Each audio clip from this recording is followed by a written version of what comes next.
Good afternoon, and welcome to the Atlantic Council, to a conversation about the Middle East after the Iran deal, from escalation to conflagration. I will let my colleague Faysal introduce the panel, but I would first like to welcome Ambassador Zalmay Khalilzad, one of our board directors, to the stage for an introduction.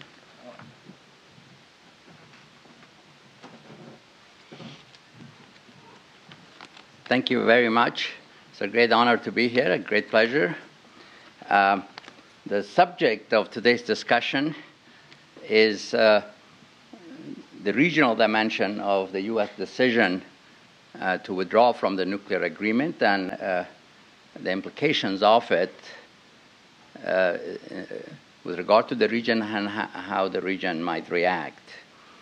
I believe that although the focus is regional, it's very difficult to distinguish or entirely separate the regional issues from internal issues because all the players have their own internal politics that both produce opportunities but more importantly produce constraints in terms of their options. Similarly, both the regional and the internal is affected by global powers and their policies. So as we talk about the regional dynamics, we need to keep those two other issues into account. From my point of view, five issues are important as we move forward. One is Iran itself. What is the effect of the U.S. withdrawal and the actions that the U.S. has decided to take or might take?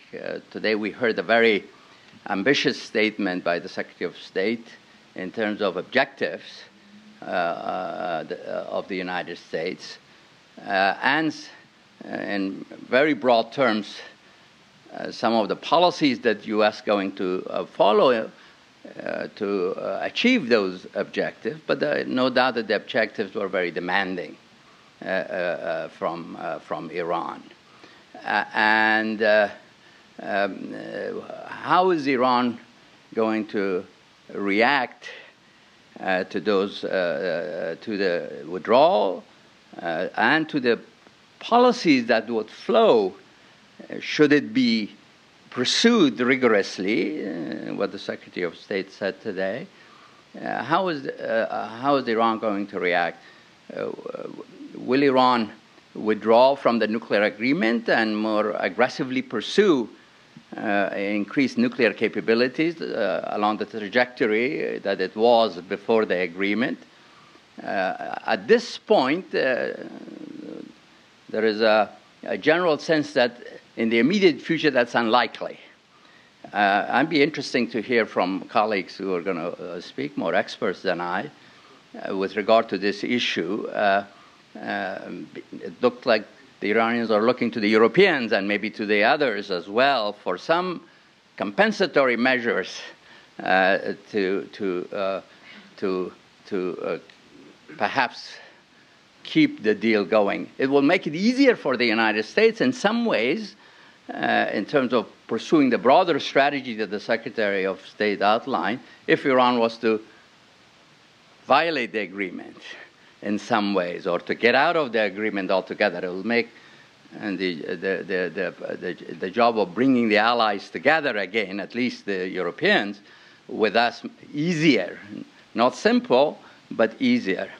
The second issue regarding Iran that I think is worth debating or discussing is the implications of the U.S. actions, including actions to come with regard to sanctions that will be not as universally applied as was the case earlier and prior to the nuclear agreement, but nevertheless the U.S.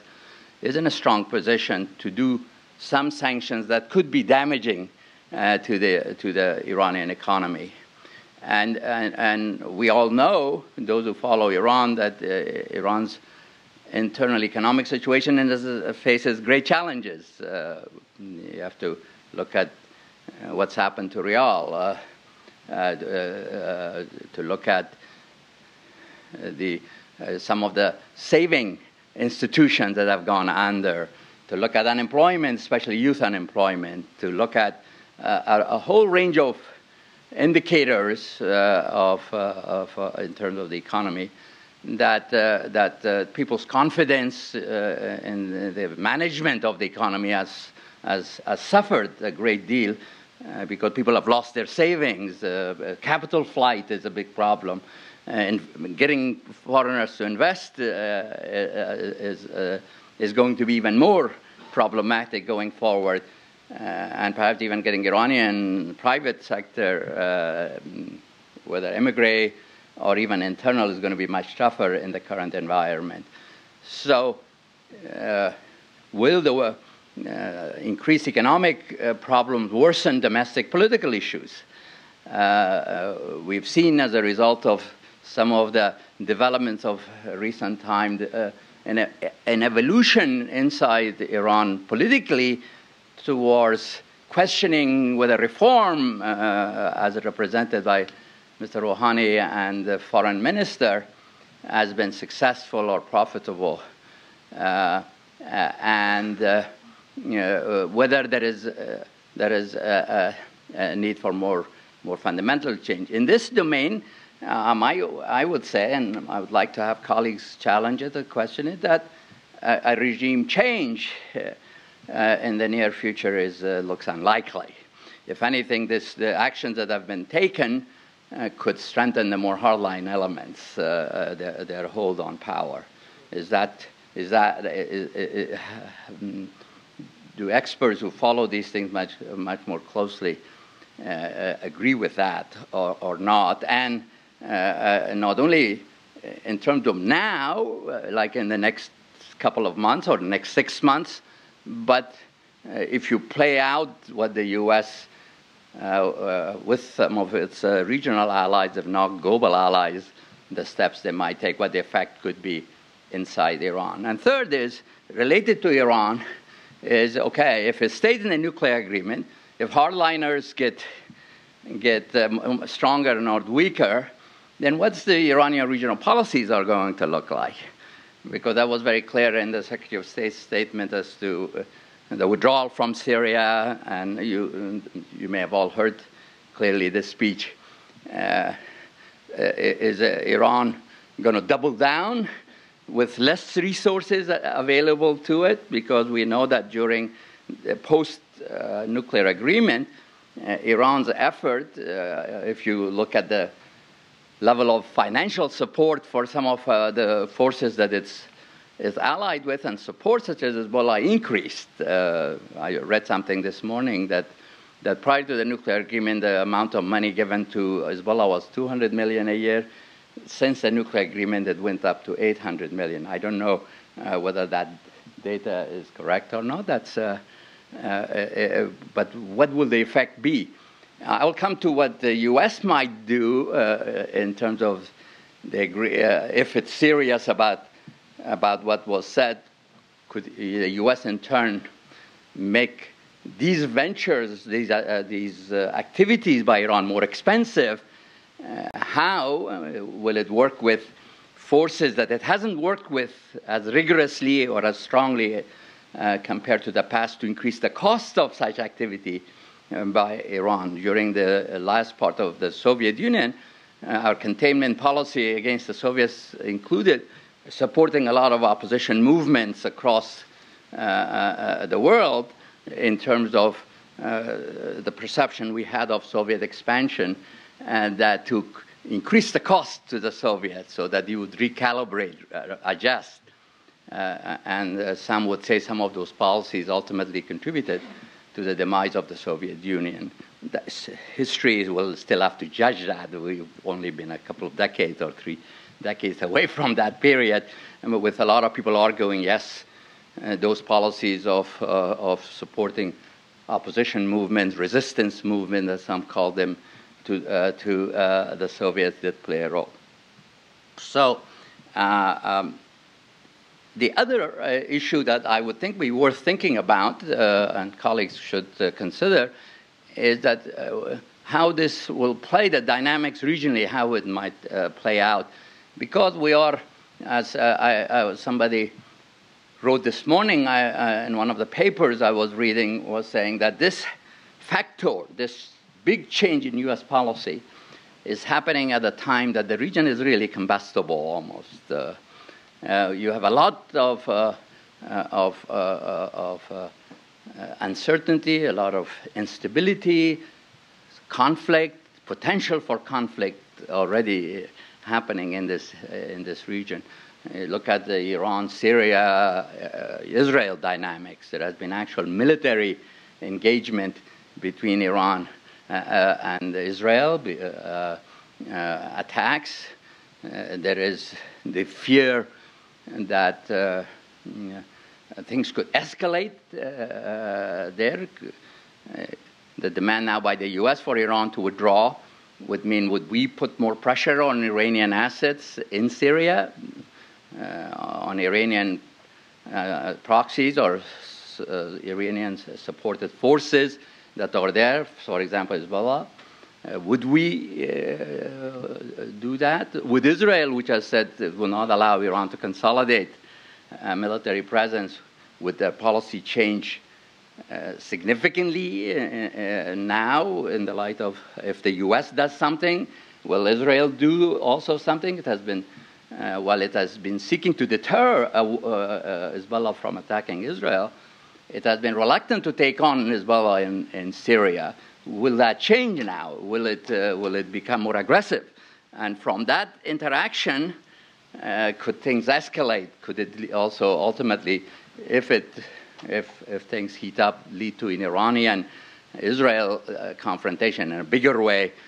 And Israel has said in its declaratory statement that in a war in which Hezbollah was unleashed, the war will not remain limited to Lebanon even, leave alone Hezbollah, but Lebanon. And even sometimes there has been an implication that from at least a deterrence point of view, the declaratory policies, there will be new safe havens even in Iran. So that will be an interesting set of dynamics. We know that there will be what will be the effects on Iraq, a country that obviously I care a lot about, in the light of these increased rivalries. Traditionally, whether we have said it or not, we have sometimes worked together with Iran in tandem to get governments in place and to manage difficult situations. Although at other times we have been very much at odds with each other, and military force has been used by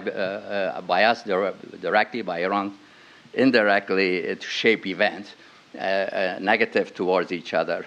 How would that affect government formation in the coming weeks and months, which is if we are at odds with each other? I think that this will present challenges, especially to the Shia political leaders in Iraq who would like to be friends with the U.S. and with Iran. When the relationship are particularly difficult, it poses big challenges for them.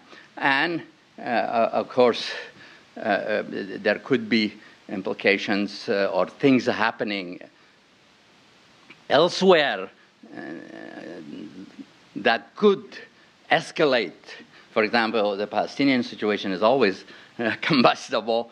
The Gaza situation is extremely tough, difficult. You all people know the economic situation of the Gazans and all that. So, and then I would say that the broader extra-regional that I will also highlight, which is that we and the Europeans were getting relatively close in negotiations that would have precluded getting out from the agreement. Although the Europeans and us, we disagreed on keeping Iran at least in perpetuity 1 year away from getting a nuclear weapons capability. Putting that on paper proved to be something we could not reach accommodation. I think on most other issues there was good progress, but I believe that at this point some would say the effect on relations between us and Europe could be quite significant and perhaps even over time affect the alliances that we have with them with this agreement.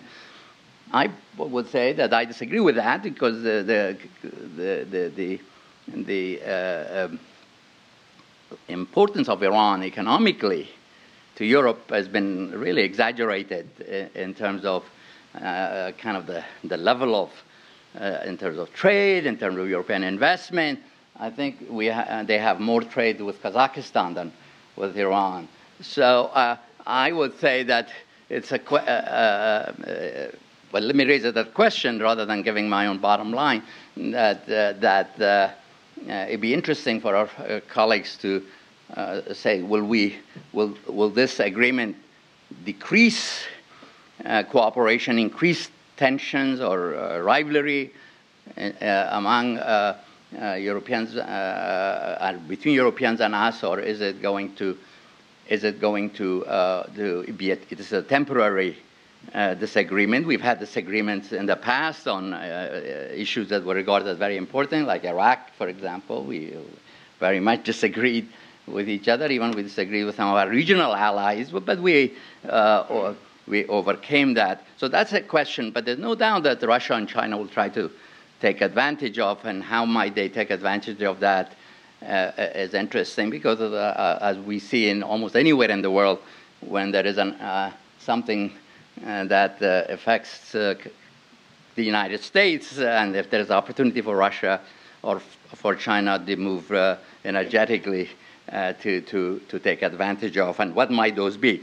Let me conclude with one last sort of observation, and raise lots of questions, not many answers at this point, which is, I said before that we were close with the Europeans on an agreement. That's my strong conviction. Now, could this next 6 months, given that the U.S. now has done what it has done, the Secretary of State has said what he has said, there is a new strategy that is not only has it been developed, it's in the process of being implemented.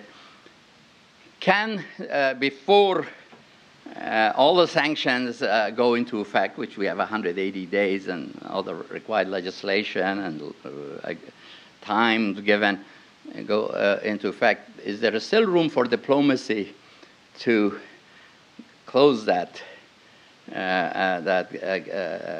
gap that existed, as I said, between us and Europeans? And there are a lot of other issues, but that's one of the issues to think about. I happen to be more pessimistic at this point, given today's statement and strategy. I haven't talked about a whole range of other things, what other regional powers would do, Saudi Arabia, all the key players. But I think I've raised enough questions, and I look forward to learning from a very distinguished panel, and thank you very much. Thank you, Ambassador. Thank you. Well, thanks very much, Ambassador, for your commentary. My name is Faysal Itani. I'm a senior fellow here at the Atlantic Council, and I'll be moderating this discussion. I will not say much myself about my own opinions, because I have three people here who have deep personal expertise and experience in the topic at hand, which is the prospect of conflict with Iran and its many dimensions. Now, their respective achievements are probably too long to list here in an introduction, which is why you have their full biographies in hand, but I'll just introduce them very briefly. Seated in the middle is Mr. Norman Roule. He is the CEO of Pharos Strategic Consulting, and more to the point here, he's the former National Intelligence Manager for Iran at the Office of the Director for National Intelligence. Mona Yacoubian is a Senior Advisor for Syria at the U.S. Institute of Peace, and the former Deputy Assistant Administrator in the Middle East Bureau at USAID. And to my left is Nick Blanford, who's a non-resident Senior Fellow here at the Atlantic Council, and he is also the Beirut-based correspondent for the Christian Science Monitor. Now, in tackling this topic of the Middle East post-Iran deal and the prospect of conflict with Iran, I've asked them to kind of tackle the problem through several lenses, namely the lenses of Iran itself as a geopolitical actor, but also Syria, whether as a regime or as a battle space or geography, Lebanon, and Hezbollah. And of course, US policy is the kind of unspoken thread that runs through all these issues anyway, and that will be at the back of our minds through this discussion. After their comments, I'll bring in the rest of the audience for question and answer. But for now, Norman, the floor is yours. Yeah, thank you. I've been doing Iran and the Middle East for more than 3 decades. And one of the first things that I've come to realize is how you perceive Iran is very, very unique to each individual.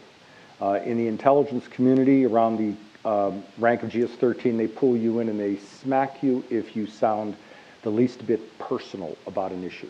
You're here to lay the facts out and not to get snarky and not to have a position one way or the other. You leave that to policymakers. Now that I'm out of government, I can lean a little bit towards positions, but I tend to be more in terms of laying out the facts as they are. The concept also of conflict in the region deserves some definition. There is no question that we are watching right now a missile war instigated by Iran, enabled by Iran, against Saudi Arabia and threatening Abu Dhabi. There's no question. This is underway. There is no question there has been cyber activity allegedly against the Iranians when they had a nuclear program, but multiple instances since then against their neighbors in the region. This is a cyber conflict. And finally, Iran has created in the last handful of years, or empowered, or armed, trained more than 100,000 Shia militia that they direct to some extent. It's a spectrum of capabilities. And this is also unique. This is a hybrid warfare, gray zone typical tactics. This is war by any other means. The problem is, it's not a traditional definition of conflict. So when a missile lands on Riyadh, if you're the king of Saudi Arabia, if it were fired from Iran, you could say, Chapter 7, United Nations, you have the right to go through your permanent representative and ask for relief. But if it's fired by Houthis with Lebanese Hezbollah and Iranian support, what do? And your options range from a démarche saying, please don't hurt me again, trying to impose some sort of strain on the Lebanese polity by saying, what do you value more, stability or your personnel in Yemen? Or you go to war. I mean, we're now in a strange world where gray zone conflicts produce unpredictable results. But for Iran and the region, these conflicts have natural limiting factors. Iran requires 4 things to be successful in a conflict. It requires chaos. Security allies will be shot in the head unless Iran can save them. It requires beleaguered Shia. And we now live in a world where very few people stand up for the Shia of the Middle East, and we should do more of that. It requires an absence of any adults to stand in their way. And finally, it requires a logistics pipeline. And that last one goes to the core of diplomacy. If you want to stop Iran's activity in Syria, it's very easy. It's very easy. You must stop all of the plane flights from Iran to Damascus. They don't have a landline in place. You must stop that. If you're not willing to do that, please don't talk about your interest in stopping the conflict. These are just hard realities of physics of activity. The diplomatic component of this has also become something which is of great contention. And one of the problems with the Joint Comprehensive Plan of Action, which, by the way, I supported, I was part of the nuclear delegation from the first day in Oman to the last day in Vienna. But it had a couple of weaknesses in it that I will be upfront with. First, Foreign Minister Zarif brings a new level of mendacity and smoothness to every encounter. And he has people who will sit with him and say, this man is so reasonable, if we only listen to him, things will work out. And again, everybody has their opinions on it, and I give you mine. You waste your time listening to Javad Zarif on these issues. He may be the only channel to the Iranians, but just don't assume that he is effective. And here's the problem with that in a hybrid warfare, a conflict environment. Every moment you talk to Javad Zarif, the Iranian military machine continues to invent facts on the ground. That equation then turns into, well, because we're there and we don't want to war with Iran in a conventional war, we need to deal with them and to recognize their partners on the ground. Their partners being a Syrian war criminal who uses chemical warfare against his people, and Lebanese Hezbollah. I've seen one think tank in Washington refer to their activities in Yemen as investments now. A few years ago, our definition of conflict changed. So I will close by saying that as you think about this moving forward, you need to think first, what is that piece of plastic, the colored plastic you used to look at Iran? How much time are you willing to waste while the Saudis or the Emiratis or others have militias form in their borders and missiles fall on them that may not be falling on you? What do you want to use against Iran if not sanctions? Because after that, you've only got please don't hurt me and war. Thank you. So, nice tee up for me. I was asked to talk about Syria and sort of how Syria plays in this. And I think Syria plays in this first and foremost as a battle space, to use your term, Faysal. If we pivot off the title of the panel today, from escalation to conflagration, if the region is to move from escalation to conflagration, I would say the most likely place this will happen is Syria. Already, as in contrast to Norm, your comments about Saudi and Iran and Yemen and Abu Dhabi, we have direct conflict already taking place, in this case between Iran and Israel. And I think if there is to be a conflagration in the region, that will be the jump-off point. It will be a conflict that escalates out of control between Israel and Iran. And we're moving very much in that direction. I'd like to really make three key points. The first is if we look at the withdrawal of the JCPOA and ask, what impact is that having on the prospect for escalation in the region? I would say the US withdrawal is serving as an accelerant on dynamics that are already existing in the region. And it's really important to understand that. In some ways, the withdrawal from the JCPOA is a manifestation of those dynamics on the ground, of, I guess, in particular, Iran's behavior in Syria. And I want to talk about that in just a moment. But if we look at what happened just in the few hours after President Trump announced withdrawal from the agreement, literally in a few hours, we had a tit-for-tat escalation kick off between Israel and Iran directly. That led to, eventually, in the matter of just a couple days, the largest Israeli attack on Syria since the 1973 war. So that gives you a taste of where things are going. But again, I would argue that withdrawal from the JCPOA is merely accelerating dynamics already on the ground. And that leads to my second point, which is, I think what we need to, again, in the context of Syria, what one needs to keep their eye on is the fact that as the Syrian conflict enters what will be a very protracted endgame, we are seeing new dynamics in the region as a result of the likelihood that the Assad regime will prevail. But it is prevailing with the help of certainly Russia, but also Iran. And this has changed facts on the ground and in some ways thrown the prevailing regional order up in the air. Why do I say that?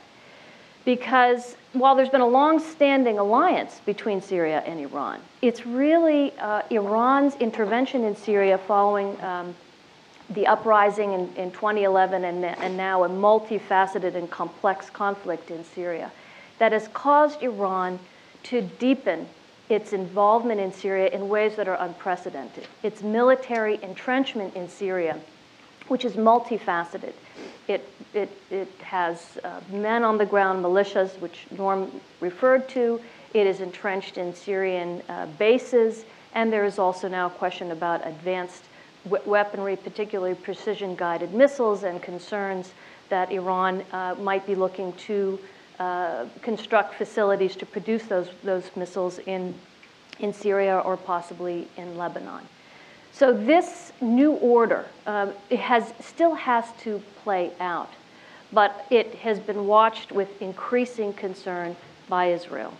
And I think there is an increasing need and this leads to my third point, to reset the rules of the game in the region, because as of now, there really are no clear rules of the game. There are red lines that need to be reestablished. And I think the danger here is that in seeking to establish these new red lines, you have both Israel and Iran probing and pushing each other in the absence of any real overarching framework or mechanism. And while neither side is interested in an all-out conflagration, I think the prospect for miscalculation is increasingly growing. And as I've said, already we now have direct confrontation between Israel and Iran, not just Israel on Iranian proxies, but Iran directly to Israel as well. So this to me is I think, the overarching concern about whether we are going to move from escalation to conflagration in the region. And I think what I'll conclude with is maybe just a few points or a few things to watch for in the coming days and weeks. First, as the Syrian regime continues to consolidate its control, first we saw it in East Ghouta, we're seeing it now increasingly in Yarmouk as ISIS is being pushed out, it's quite likely that the regime will turn its sights to the south, to Deraa. And this could constitute a flashpoint as the regime and its allies, to include Iran or Iranian-backed proxies, play more of a role in southern Syria, which I think the Israelis would certainly view as a direct provocation. Secondly, there's a question about Moscow. To what extent is Moscow more forceful with its erstwhile Iranian ally? We just saw a series of visits to Moscow, Netanyahu, Zarif, and Assad. And many are making, or looking closely at comments made by Russian President Putin with respect to the need for foreign forces to leave Syria. Now, of course, that could refer to the US, but it could also refer to Iran, or it could have some tie-in to perhaps growing light between, or growing space between Russia and Iran, where the Russians perhaps are more interested in trying to calm or stabilize things in the south. Third, I think it'll be interesting to see how the Israelis respond to this growing threat. Do they, for example, increasingly rely on proxies in southern Syria? Is that the way in which this conflict is played out? We already have some notion of Israeli support for Syrian groups in the south. Does that grow and continue in a significant way? And finally, and I'll conclude on this, I think the elephant in the room, or maybe not, is what's US policy towards Syria. We still have big question marks about how long the US is going to stay engaged in Syria. That will be a critical factor in determining where and how the current escalation either erupts into a broader regional conflagration or ideally de-escalates into something more manageable. Thank you, Nick. Well, as you know, Lebanon has just had their elections on May the 6th, and Hezbollah and their allies achieved a small parliamentary majority, which has raised some concerns, I think, down the road that the international perception is that Lebanon has moved a little bit deeper into the Iranian embrace, that Hezbollah has become a little stronger, a little more secure, and that this, in light of the US withdrawal from the Iran nuclear deal, may lead to a tougher stance against Lebanon down the road. So that could be increased pressure on the Lebanese banking system, which has been hanging like a sword of Damocles over the banking sector for a number of years now. Also, there may be a rethinking on the US support for the Lebanese Armed Forces, the LAF. There's been a very strong program underway going on for 12 years now. Some $1.7 billion have been invested in the LAF, and it's made a considerable difference to the capabilities of the LAF. So, last summer they were able to defeat a few hundred ISIL militants embedded in northeast Lebanon in an operation that would have been inconceivable 10 years ago, 12 years ago, before the advent of this support. As far as I'm aware, there's no interest at the moment in Washington to decrease this level of support or even to close it completely. I think the Department of Defense is very supportive of the relationship it has with the LAF, and I know certainly that the LAF is also very supportive. And of course, if there was a downturn in support for the LAF, if the Americans decided to draw down, nature abhors a vacuum, and there are other players who'd be willing to step in, namely Russia, maybe to an extent Iran as well. The Russians have been sniffing around Lebanon in recent months, trying to develop more of a military partnership with Lebanon and working on the economic field as well. But when you look at this idea that Hezbollah, a lot of the headlines after the elections claimed that Hezbollah had won. Well, Lebanese politics is not a black and white issue like that. You don't win or lose on the bigger picture. It's all about compromises. Hezbollah is a dominant political force in Lebanon, but it's the dominant political force before the elections. Nothing has really changed. It gained one additional parliamentary seat. Hezbollah with their allies now have a small majority in the parliament, but Hezbollah doesn't have absolute power in Lebanon. It still needs to work with its fractious partners, achieve consensus and move on. And this comes into play a little bit with what's happening in Syria. So Hezbollah has drawn down in Syria in recent months, partly because the civil war dynamics of the conflict have been winding down, and the war is now morphing into a kind of a more of a multinational, perhaps more complex conflict than the one we've seen in recent years. So Hezbollah has withdrawn some of their folks back into Lebanon, not just because they're not needed so much in Syria, but because of all the warfares going on with the Israelis at the moment as well. And you have to bear in mind that although we've all been focusing on Hezbollah's activities in Syria since 2013, Hezbollah has remained very, very focused on the front with Israel. And they've always been aware that somebody may wake up one day in Jerusalem and decide, you know what, we're never going to have a better time to go on a rampage in Lebanon than now when Hezbollah's busy fighting in Syria. So they've always had a component of their overall force in Lebanon looking south towards Israel rather than looking east towards Syria. And I think that focus is even stronger now. So you have this situation, as Mona was saying, which has been developing really over the past year. I mean, you have, since January 2013, the Israelis have been hitting Hezbollah targets in Syria. And when it started, there was a kind of a collective holding of breath to see what the Iranians, Hezbollah, the Syrians would do. And it very quickly became clear they weren't going to do anything.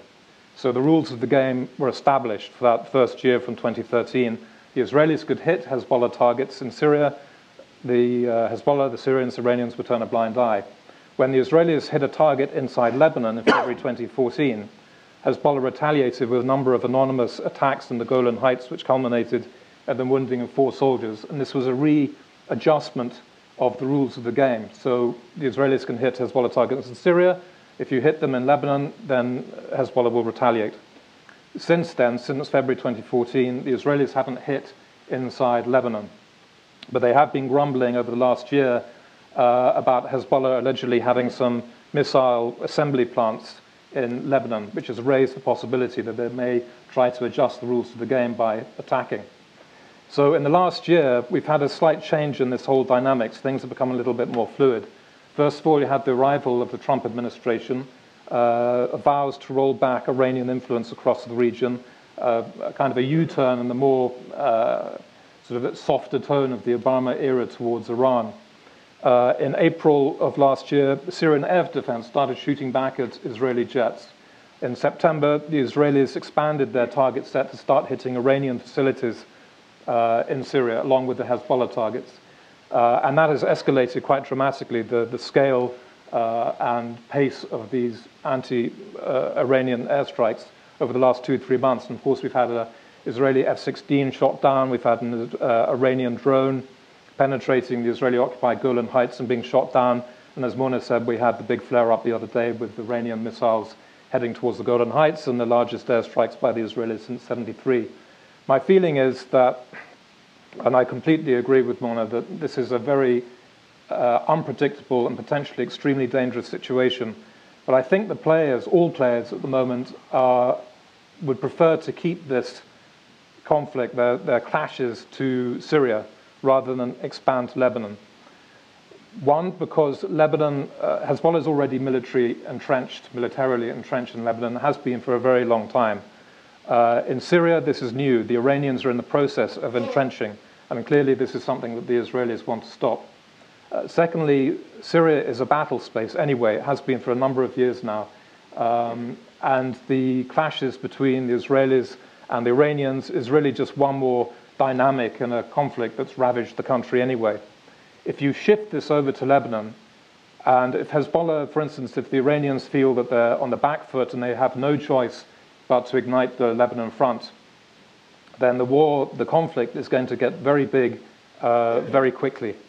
We've had, one of the reasons we've had this long period of calm since the last war in 2006 is because there is a very strong mutual deterrence between Hezbollah and Israel today.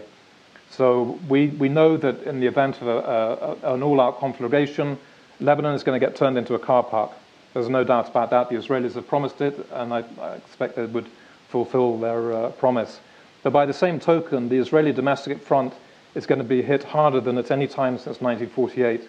It's going to be a totally different kind of war for the Israelis. And this is a very powerful deterrence. So although the Israelis, and it seems that the Israeli political and military echelon, which had their differences over the Iran nuclear deal, but they are walking in lockstep at the moment in terms of denying Iran the ability to entrench in Israel.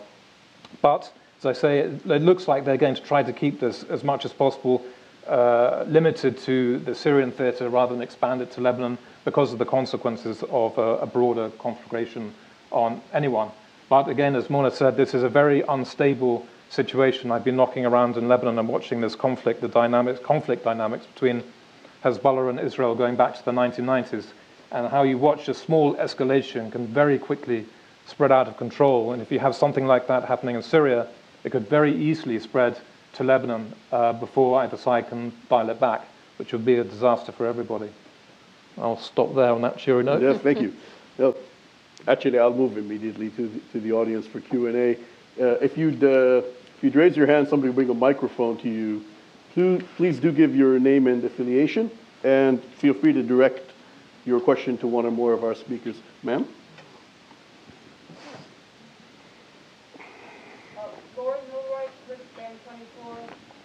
Follow up on a question that Ambassador Khalilzad asked, which is, how do you see the Iranian response in terms of Iraqi politics, the Iraqi conflict situation, possibilities of attacks on Americans in both Iraq and in Afghanistan, since we're on both sides of Iran as tensions rise? Norman, you want to tackle this one?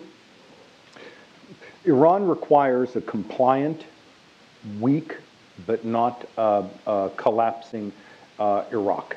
It requires an Iraq that is a trading partner, a cultural partner, a religious partner, but not a country that is a military threat over a military threat. My sense is that Abadi is not their favorite person in the chair, but he'll do, push comes to shove. Muqtada al-Sadr is not someone they would prefer to work with. Hadi al-Amri, another, would be a little closer, but they now have a capacity to play within the internal dynamic of Shia politics in in Iraq, to make it difficult for Sadr to form from the outside a government.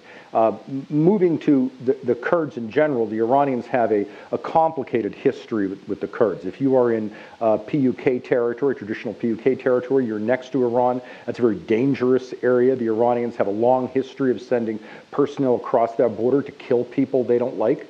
If you move into what used to be KDP territory, it's a little further away. You have the Turkish complexity, and now moving further west into the YPG territory, you have the Iranian dance with Turkey, where Iran has no problems with Turkey killing ISIS members, but I think Iran has probably some concerns about what it might perceive as neo-Ottoman ambitions in that part of the world.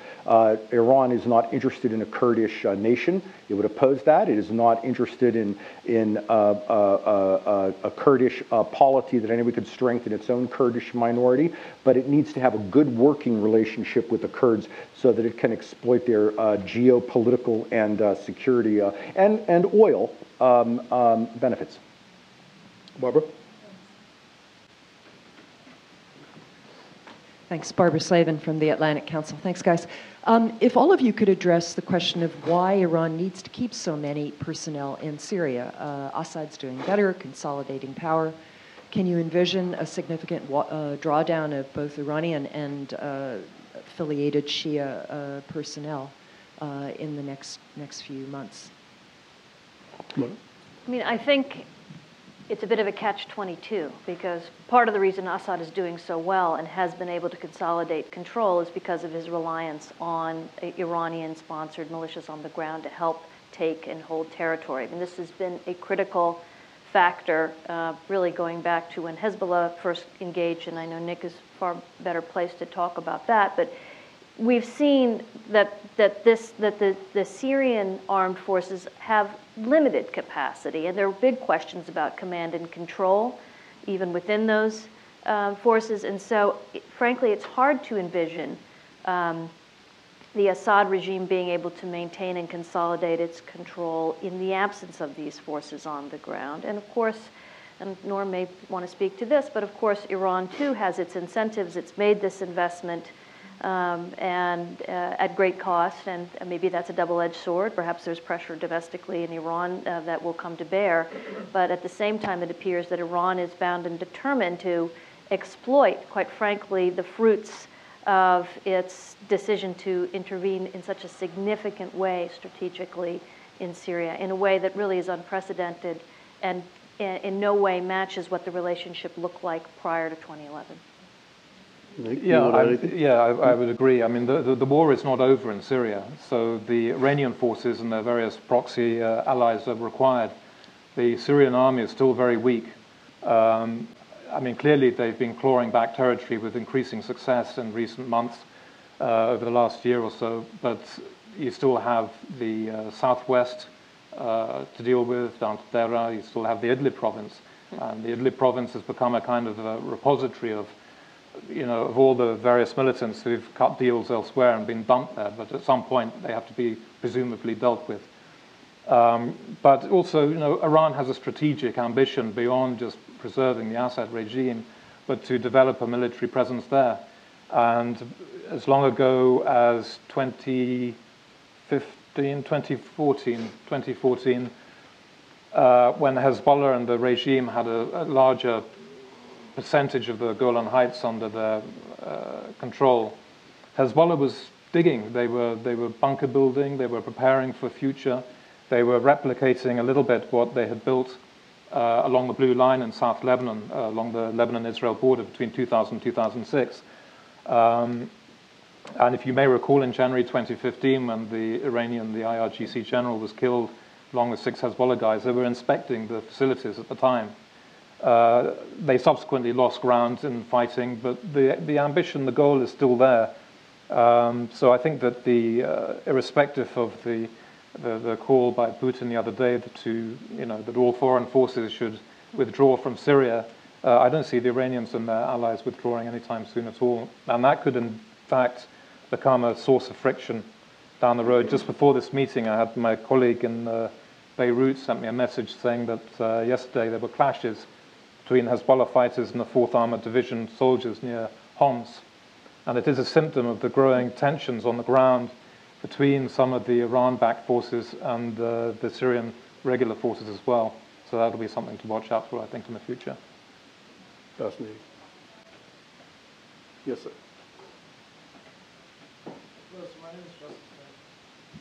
And I'm with Defense Systems Journal. So I was wondering, do you think, because of the way that this has accelerated dynamics on the ground, that this will also mean increased arms deals to various countries and partners in the region? Or do you think that that will sort of bottom out after it's been increasing for the last 5 years? Go ahead, Don. Well, I think it touches a couple of different points. Let's look at first at one of the claimed weaknesses of the JCPOA deal. Under the nuclear deal, Iran was able to would have ended against it the prohibitions on its its conventional weapons program on October 18th, 2020. Now, is there anyone in the room who thinks the Middle East would be more stable if Iran were suddenly able to purchase, on easy credit, a number of Sukhoi aircraft? All right. Is there anyone in the room that thinks the U.S. should spend more money empowering Gulf allies to protect against an Iran with Sukhoi aircraft? Got it. All right. We got one vote. Okay. Not a surprise. This is a real problem for arms deals in the future. The Russian relationship with Iran is complicated. It actually is probably not as deep as people think. There's not a lot of money to be made in Iran after some modest weapons sales and maybe some military cooperation.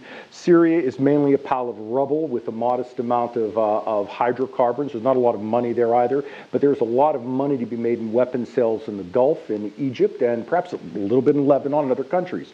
So as you look at arms sales moving into the region, it's not unreasonable to think you might look at air defense. There's constantly the issue of whether the Russians will provide advanced air defense weaponry to the Syrians, but then you get into who pays for that, what does it mean for Israeli security, et cetera, et cetera. And then there's also the issue of arms sales as a lever against Moscow.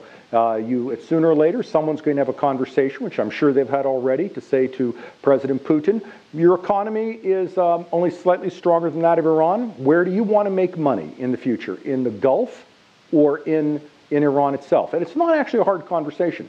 I think there will be arms sales. I think it's a bad thing for the region in general. The Saudis spend a lot of money on armaments. Sometimes people will talk about how the Saudis spend far more money than the Iranians on arms. That's usually the indicator of a pretty weak military analyst. As I always tell people, how much money does the U.S. military spend on its military, and how much did ISIS spend on its military training? We have Mark Kimmett there. Money spent does not always mean, wars ended in 15 minutes. But the short answer is there will be some weapons sales. Moscow will be a big player in this. The U.S. will be a player in this as well.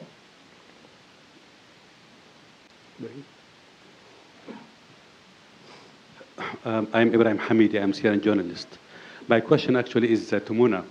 Do you have an explanation why Mr. Pompeo today did not link this new strategy with Rex Tillerson strategy when when he said we are staying here northeast of Syria because we wanted to reduce the Iranian influence? So I expected him to say something similar today, but I did not hear. Do you have any explanation why?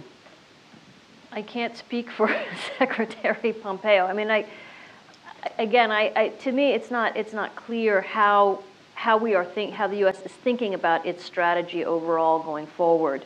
It's a very ambitious plan. I think in some ways this was put together, frankly, after the fact, after having already withdrawn and from it. So in some ways, I'm not sure I can respond to why or how it is that the U.S. is thinking about these broader challenges. So if I can just add in, I can, and I don't want to speak for the administration, but I was there for part of this. If there's anyone in the room that doesn't think there's a foreign policy machine trying to come up with an Iran foreign policy, you're not only wrong, but you're being disrespectful to the dozens of very hardworking foreign policy personnel in the National Security Council and State Department, many of whom were friends of mine. And I sat in many of those meetings. The fact that they didn't announce it to the world is a decision, and you may disagree with that, but that doesn't mean there isn't a plan B. It just is that they didn't tell you what the plan B happens to be. And this president is very big on keeping moves to himself for tactical advantage, and you can like it or not, but that is what it is. Regarding Syria, the one comment I would make is the location of U.S. forces in Syria is not actually in position to put a lot of pressure against Iran. In northeastern Syria, you have the capacity to block what might be, in theory, a ground line of communications that the Iranians could move through that part of Syria west. But the forces in the south, closer to the Tanf area, would be more sensitive in this regard. I'm not sure that our presence there really puts that much pressure on Iran as much as it helps Kurdish stability, and in some ways is a reminder to the Russians and the Syrians that we could be part of the dynamic were we to choose to be. But again, I just want to caution, when I hear that there isn't a plan, I can tell you for sure, I've watched it, I've read things, no, I'm not going to tell you, and please stop saying that there isn't a machine back there putting this together, because it's disrespectful to friends of mine and to our partners overseas, many of whom with whom we've worked for months in negotiations. Norman, if I may, can I just ask you a clarifying question? Do you mean that a plan exists, or do you mean that the United States has a plan to do this? As in, this is what I won't speak for the administration, but I can tell you that there has been significant policy planning on Iran in the region for more than a year. And indeed, one could make a case that the the care that has been given to putting together such a complex approach to the region is a good thing. I'm not sure I would have wanted something like this rushed and put out in the first 2 to 3 months in any administration, in candor. But I just tell you that, and I mean no disrespect to anyone in the room. Could I just add one quick point? Of course. I do think though, to what you're saying, at the same time, there's a real lack of clarity on Syria, and and that's part of the equation here. It's not clear what the overarching administration's strategy for Syria will be. Is it simply a counter ISIS, or do we pivot to a more of a counter Iran set of goals and strategies? And if so, what does that look like, and at what cost, et cetera? So I do think there's. So let me unpack maybe a couple of the dynamics that go into that. The Iraq coalition that the United States has put together and led over the years. How many people in the room think it would survive if we turned it into an Iran coalition tomorrow? All right, got it. Okay. Now, the U.S. military and its presence in the region, how it's funded, shaped, legally authorized, Congress's view, et cetera, et cetera, et cetera. Any part of Iran in that? All right, you got it. Now, our diplomatic coalition against Iran in Syria, et cetera, does anybody think we've done a wonderful job with the Europeans and everyone else in the UN? All right. So putting this together quickly actually becomes very hard. I know you're not saying, you didn't say this wasn't hard, but again, this is something that requires a tremendous amount of care, and I can tell you that has been undertaken by some very smart people, and your views in the administration are obviously your own, you're all entitled. But there is a premise in all of this of we may have a plan as we move forward. We're just not going to tell everybody what it is because it gives our enemies our view. You can like that or not, but Secretary Pompeo, I believe, said that this morning when he talked about things that might happen in the future, and he said, I'm not going to broadcast that. That is a paradigm of this administration. Sir. Thank you for a wonderful panel discussion. Two things. One, sorry, could you introduce yourself briefly? Sorry, Kamran Bukhari, Center for Global Policy. I think someone mentioned that there are about 100,000 militiamen, Shiite militiamen in Syria. I think it was you, sir. It's not in Syria. It's throughout the Middle East. Throughout the Middle East. Okay. So my question is, what do you foresee as the future of these militiamen, considering that Hezbollah, when Iran cultivated Hezbollah, it was subsumed into a national framework in Lebanon. Likewise, Shiite militias that were in Iraq were limited to Iraq. Now you have a very transnational phenomenon. And so where do you see this going from obviously the war is not going to end anytime soon, as Nicholas said, but where do you see this going? Because this is a very large foreign fighter force that people don't talk about.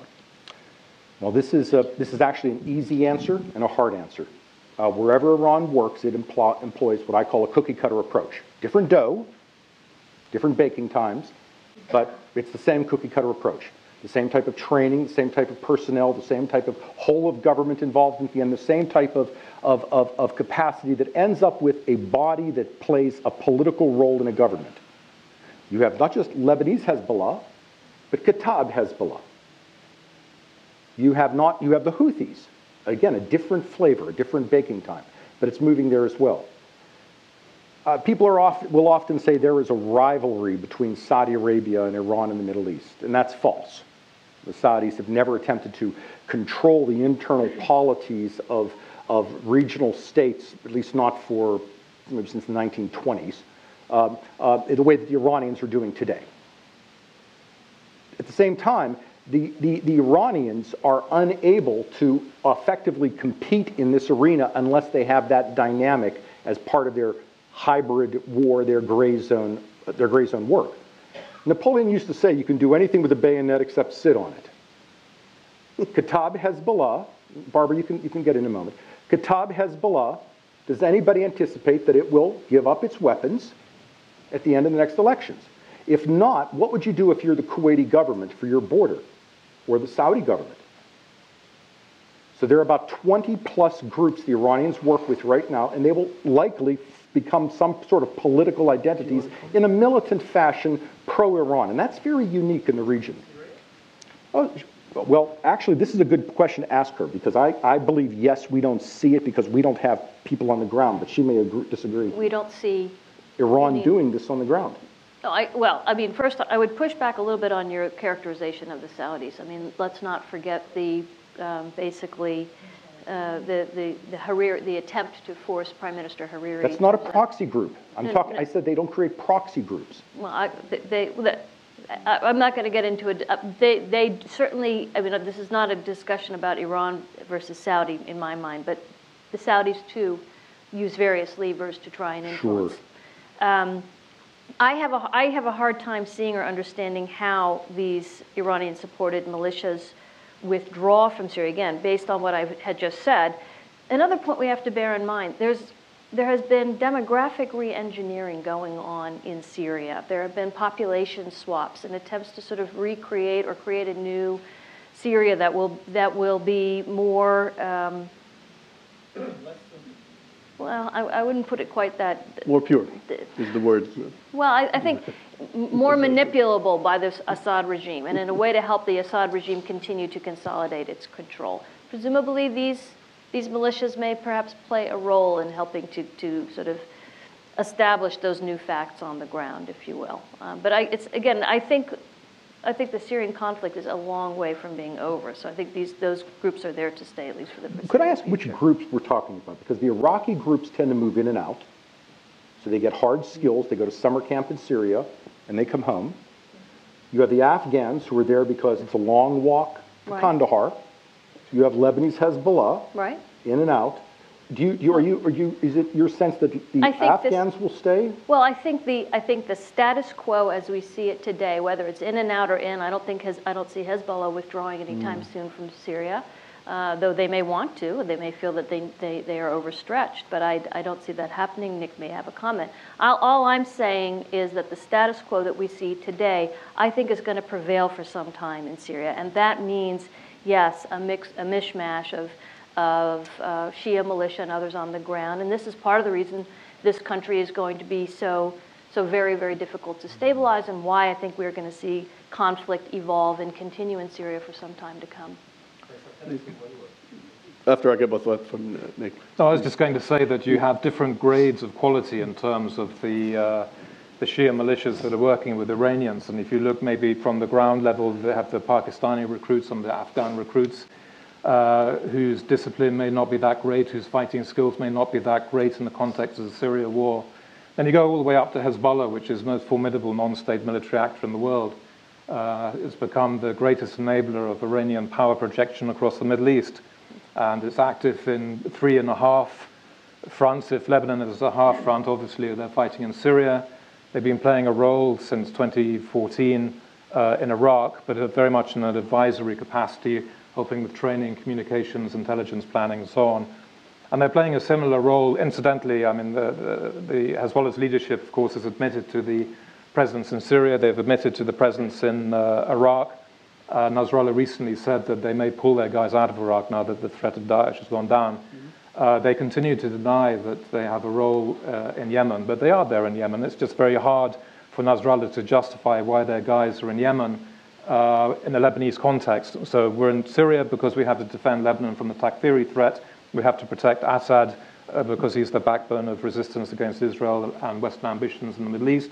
We're in Iraq because we're part of the coalition fighting Daesh, which is justifiable. Yemen, helping Houthis firing rockets into Riyadh is a bit of a tough sell in a Lebanese context.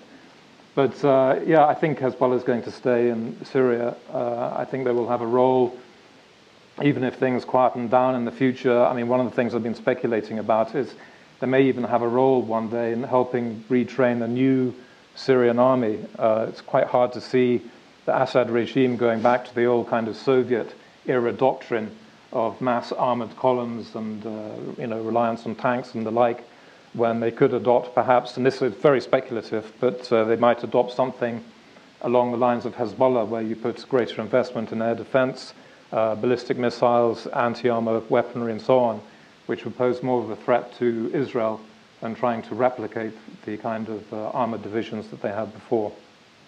Elegant summary, Brahim. You had a comment to make on the issue? Already addressed? Okay. No, very briefly. Go ahead.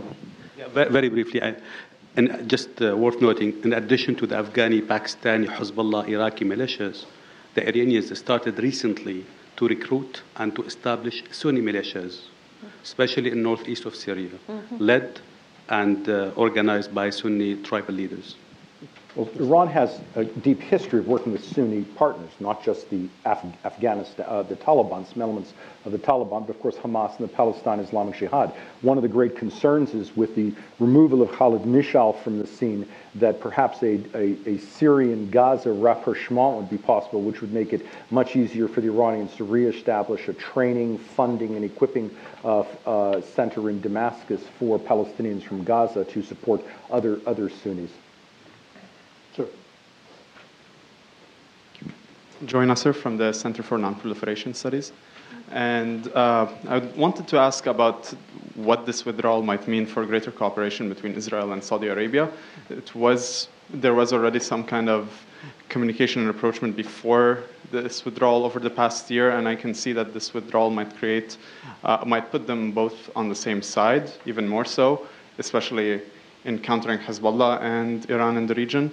And in turn, how do you think this cooperation might affect the region? I can only think of it affecting the Palestine issue, but can it also affect Lebanese domestic politics and Hezbollah's role in that government? Broad volley of questions.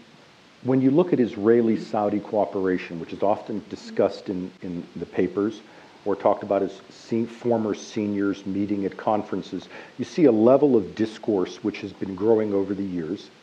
You also see in their public statements, their views on Iran, their views on terrorism, there appears to be a tremendous amount of congruity. But there remains to be a significant gap on the issue of Jerusalem, on the issue of how Palestinian issues are handled, and that is a formidable gap. When people talk about the long-term cooperation between the Israelis and the Saudis, commerce and technological exchanges is often left out.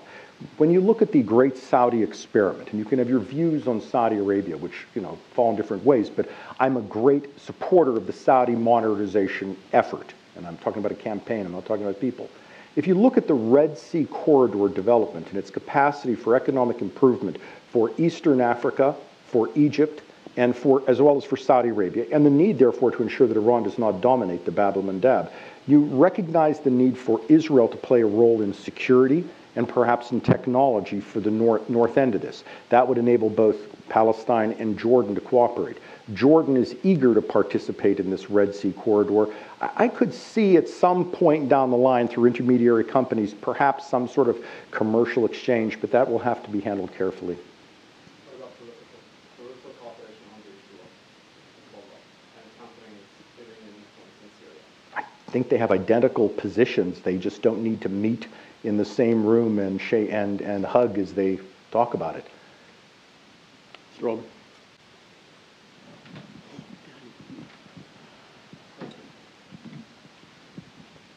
I'm Harlan Ullman with the Atlantic Council. A question for the panel and a question for Norm Roule.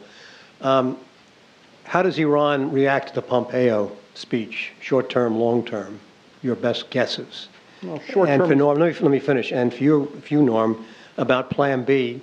I'm sure the bureaucracy has done a lot of work, but we didn't have a Plan B after Iraq in 2003, even though there was a lot of planning. And you have a president who seems impervious to staying with one strategy at a time. What would be your recommendation for a strategy vis-a-vis Iran after the Pompeo speech? Let's start with the reactions. Iran? I mean, my sense is that Iran, and I'm not an Iran expert, but my guess would be that if Iran feels that the bar is too high, that there's no place for it to go, it will feel increasingly backed in a corner. It will feel that there's less incentive to find ways to cooperate. I think that sets in play a dynamic of greater confrontation in the region, and that, again, could escalate in ways that we can't predict. But I wouldn't pretend to be an expert on Iran or how their internal decision-making works and how they would receive the speech. There are others on the panel that could do that better. Nick, any thoughts? Well, I agree with Mona. I'm not an Iran expert either, but it seems to me that they would have an interest in perhaps working more with the Europeans. The Europeans are obviously very unhappy with the US decision to pull out of the Iranian nuclear deal, and they may be able to use that to their advantage to widen the rift between the US and Europe. No reaction via Hezbollah? Or? Not at this stage, no. It's early days yet, so I don't think we'll see anything like that. Okay. So the Iranian reaction will be programmatic and is probably pretty easy to lay out. In the near term, they need to see what does this actually mean regarding Europe in particular. But they're going to rapidly come to the conclusion that Europe's options into stopping large companies, insurance firms, banks, et cetera, are really very, very few. There is no large corporation in the right mind that's going to say we will choose a market which, as Ambassador Zal stated, is smaller than that of Kazakhstan or Serbia, by the way, and risk that enmity and the legal exposure that you would have from the United States. The legal machine is really quite powerful. So in the short term, the Iranians are going to want to claim victimhood. They're going to want to say, look, we're doing everything we're supposed to do under JCPOA. In theory, the Iranian position might be, we're being sanctioned and punished for a crime we have yet to commit. How does that work out? And if that's logical, by the way, then I had a donut today for the diet I'm about to succeed on in the future. Okay, so you can turn it two ways. In the meantime, Iran will not seek to probably conduct any feisty activity militarily, any terrorist activity, et cetera, because that would just reduce its status as a victim.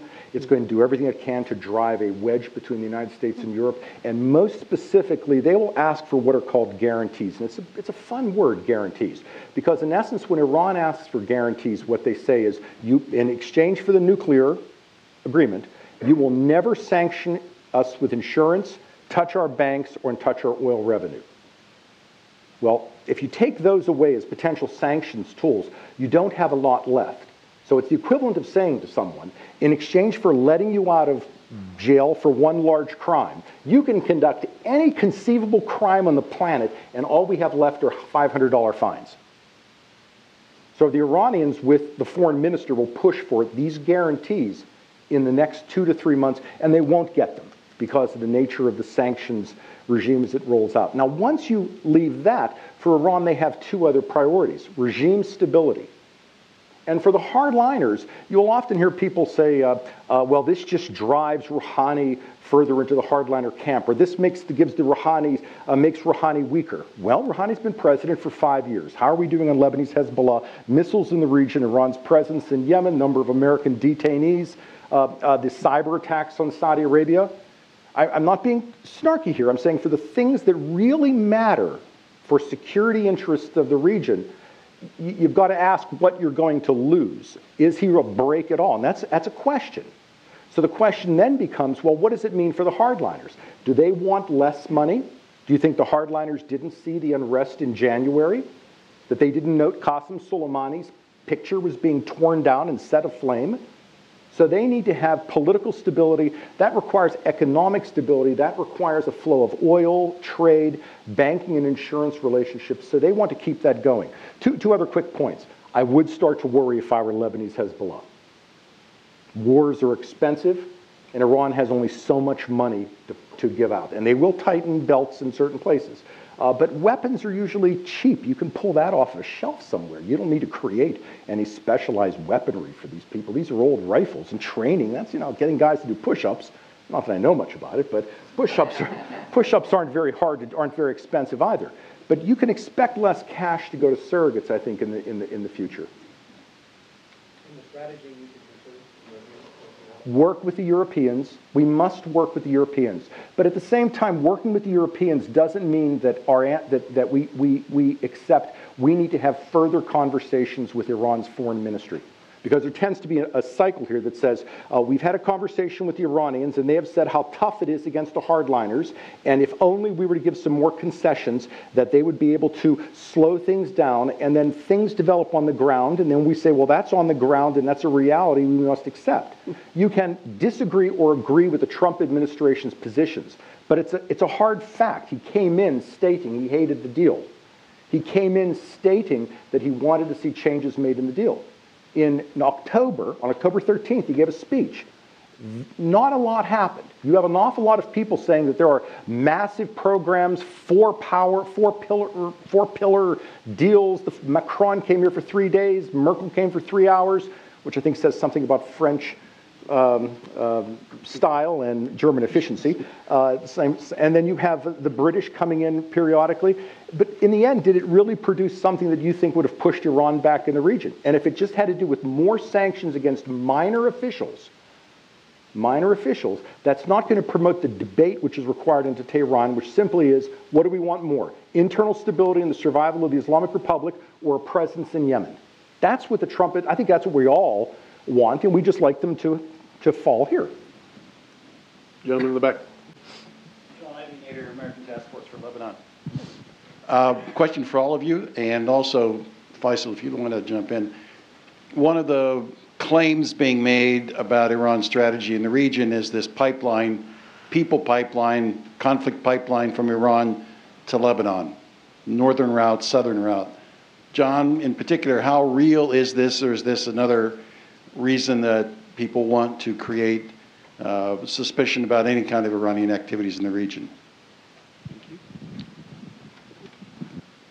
Would you like to go at it? I mean, certainly within your purview of. Yeah, I think that, again, what we need to take into account is how have things changed, particularly in Syria today versus where they were, prior to Iran's military intervention. And there is much to be said for the fact that the Iranians, by virtue of their presence on the ground, have been in the process of establishing this so-called strategic corridor that would, in theory, cutting through across Iraq, lead from Tehran to the Mediterranean. How significant that is, I mean, is it enforceable, is it sustainable, are questions. What's the difference that it makes? I mean, certainly, Norm had begun his points by talking about needing to stop Iranian flights into Damascus. I believe that's what you said.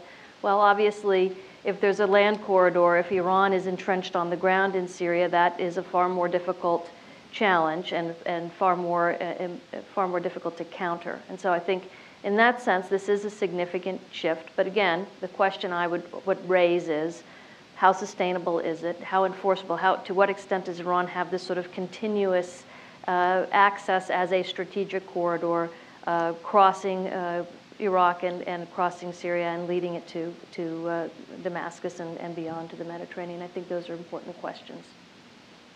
Yeah, I've always been a little bit ambivalent about the land corridor thing. I mean, we've heard this being discussed for a long time. And there is the potential for a land corridor now, even with the US presence, because the US are on the eastern side of the Euphrates, but the road that goes from Iraq up to Deir ez-Zor and then hang a left all the way to Damascus is on the western side of the Euphrates. So technically you could, I suppose, have Iranian trucks filled with missiles and Afghani militiamen going off to the battlefields, passing through Bou Kamal on the border, giving a cheery wave to the American forces on the other side of the Euphrates as they head off to the west. But I don't think that's happening yet. Maybe it will happen, but the Iranians have done very well using the air corridor going back to the early 1980s in terms of being able to reach Lebanon to maintain supplies to Hezbollah. And I think you also perhaps need to look at the possible maritime route to Syria. And there's been some talk about that the Iranians are seeking to get sort of access to one of the Syrian coastal ports. The Russians apparently are against this. The Syrian regime has been umming and ahhing about it and sort of kicking the can down the road. But I mean, I can see it in being in Iran's interest from their perspective, that the more access that they can get to Syria, to Lebanon, so much the better. But they already have the air access. It doesn't seem to be threatened in any particular way. We haven't heard any reports of Iranian aircraft being shot down en route to Damascus. So I'm not sure that developing a land route is necessarily an immediate priority for the Iranians, but it would be something that they would like if they can get it. Strategically, it's a powerful priority for Iran. They've invested heavily in Syria and in Lebanon, and they need to be repaid. You're not going to be repaid by firing missiles into Israel, you will be repaid by having Khatam al-Anbiya, doing construction projects in Syria to some extent, by selling Iranian goods and having a cultural, social, economic channel of some sort that doesn't rely necessarily on 4 or 5 airlines. This is down the line for a lot of reasons. He stated that the one sort of route that exists is under the watchful eye of Americans, who in theory could interdict it at any point. This is also very bad territory. These are truly the badlands of southwestern, eastern Syria, and this is a tough place to send expensive goods through at present. But if you're Iran, this is where you want to go in the long run. On the naval port, this is again something the Iranians have talked about for a while. Their vaunted blue Navy force that they will send anywhere in the world. That opens up some new problems. There have been interdictions in the past of Iranian weapons in commercial freighters. What if the Iranians just decided to bring missile engines to Hezbollah via one of their military vessels? That's an act of international war if something happens against that. But if not, then you give the Iranians just a free channel going into Lebanon. So the consequences of both of these can be quite serious. Right, well, we're just about ready to wrap up. Ladies and gentlemen, thank you very much. You've been very generous with your time. It's a complicated topic. It's a timely topic. Please join me in giving them a hand. Thank you. Thanks.